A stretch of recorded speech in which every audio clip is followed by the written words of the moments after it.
मारूफ सियासी शख्सियत सीनियर सूबाई वजीर बराए आबपाशी और तवानाई पंजाब राजा रियाज अहमद खान 26 जुलाई 1961 को फैसलाबाद में पैदा हुए। ज़राअत के पेशे से वाबस्ता राजा रियाज पाकिस्तान पीपल्स पार्टी के प्लेटफॉर्म से मुतअद्दिद बार रुकन असेंबली मुंतखब हुए। फरवरी 2008 के इलेक्शन में मेंबर सूबाई असेंबली मुंतखब होने वाले राजा रियाज का पंजाब असेंबली में पीपल्स पार्टी का पार्लिमानी लीडर मुंतखब होना न सिर्फ पार्टी अरकान बल्कि पार्टी क़यादत के भरपूर एतमाद का भी एतराफ था।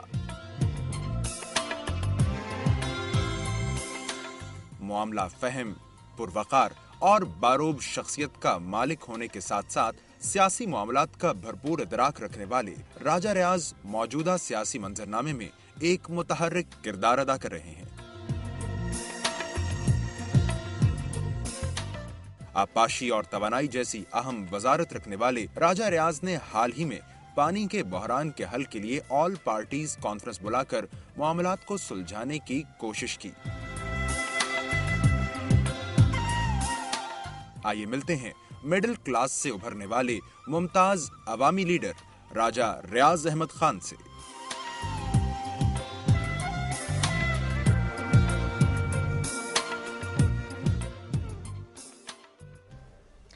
वेलकम बैक टू जागो दुनिया। मैं हूं फारूक, मेरे साथ मौजूद हैं सुंदर सर। हमारे साथ हमारे आज के मेहमान जनाब राजा रियाज साहब। पैकेज तो आप लोग अभी देख ही चुके होंगे। राजा रियाज साहब के हवाले से आपको बताता चलूँ, सीनियर वजीर हैं ये पंजाब की सूबाई हुकूमत में। Irrigation, power, mines and mineral की भी मिनिस्ट्री इनके पास है। बैचलर्स इन्होंने किया हुआ है। वैसे पेशे के तौर पे एग्रीकल्चरिस्ट हैं। फैसलाबाद से इनका ताल्लुक है। पाकिस्तान पीपल्स पार्टी के ये रहनुमा हैं और हम इन्हें खुशामदीद कहते हैं। अस्सलाम वालेकुम, क्या हाल चाल है आपके? राजा साहब ठीक ठाक। राजा साहब जब आए यहाँ पे तो मैंने सबसे पहला सवाल सुंदर से ये किया कि राजा साहब बड़े सख्त से सख्त बात भी जो है ना बड़े प्यार से मुस्कुराते हुए कहते थे। मैंने इन्हें गुस्से में कभी नहीं देखा, मतलब एक जो फिजिकल एग्रेसिव एटीट्यूड बिहेवियर होता है। तो मैंने इनसे पूछा कि इसका क्या राज है। तो राजा साहब के हवाले से ये बात उन्होंने मुझे कही कि अच्छे सियासतदान के लिए ज़रूरी है कि उसे गुस्सा नहीं आना चाहिए।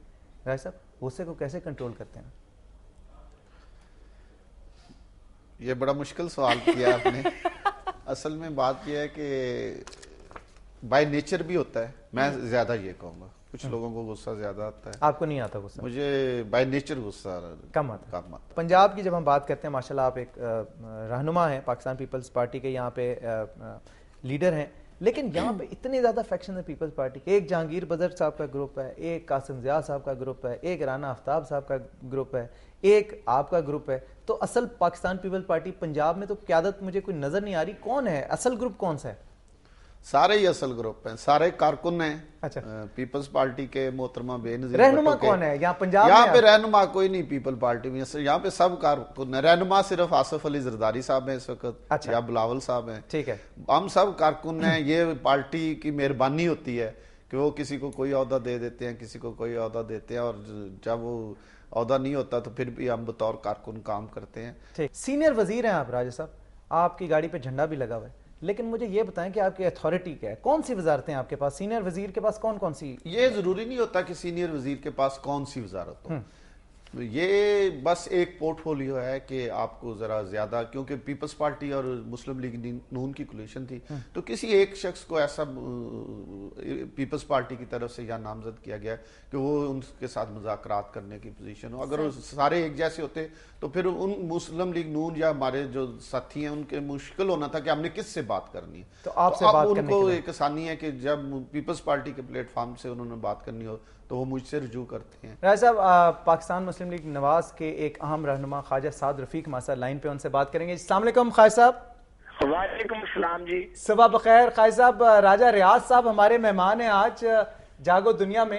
और अस्सलाम वालेकुम जी ख्वाजा साहब, इन्होंने अभी एक बड़ा अच्छा नुक्ता इन्होंने कहा कि जी हम तो बड़े खुश थे कि जो तरमीम आपने म्यूचुअली एग्री की थी 18वीं तरमीम के हवाले से, वो सब एग्री हो गई, हमने असेंबली में पास किया, मतलब पेश किया। तो आप लोगों के रहनुमा थे ही नहीं, ना मियाँ साहब मियाँ नवाज शरीफ साहब आए, ना सीएम पंजाब मियाँ शहबाज शरीफ साहब आए। वो कहते हैं कि जी हमने तो इनवाइट भी किया था।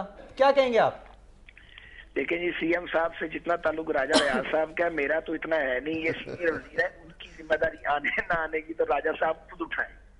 रह की बात मियां नवाज शरीफ साहब की, उनको इन्विटेशन नहीं आया। अगर कोई इनविटेशन आया तो वो मुझे बता दें कि वो कहाँ से इनविटेशन आया, क्योंकि जिस जगह से इनविटेशन जहाँ से जारी किए जाते हैं वहां से बड़े मियां साहब को तो इनविटेशन नहीं मिली, और शहबाज साहब अगर नहीं आए तो राजा रियाज साहब को पकड़ने के जिम्मेदार है।